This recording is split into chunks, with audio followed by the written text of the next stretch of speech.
敦煌壁画里的天马，踏云斜风是祥瑞。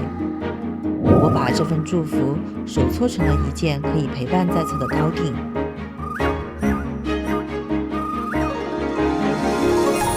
作为非遗传承人，马年将至，总想做点什么。直到看见这只500年前的高奢小包包，哇，好想要啊！既然粉丝想要，那我们就给他做一个，主打一个宠粉。既然粉丝说想要，不如把它们结合，用花丝镶嵌做一只属于年轻人的天马高定包包。天马是中国古代神话中的经典形象，更是敦煌壁画艺术创作的巅峰代表。我在纸上画下这对竹浪一马，这也是我想在新年为大家送上的祝福，让天马精神不止于传统，更让它如流水般奔涌进我们的生活。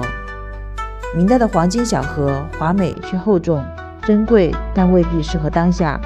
我决定改变，形制要变，让它从摆设成为实用，要放得下咱们女孩子的随身物品，从容地解放我们的双手。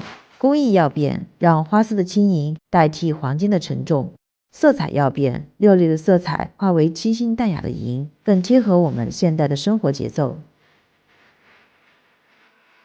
我还在纹路里藏入了春天的藤蔓和水波纹，策马奔涌，在山川中奋力奔跑，也是对我们新一年的祝福。想让非遗花丝的美焕发光芒，那必须经历高温和酸液的淬炼。为了让天马更凸显，决定将其改为金色。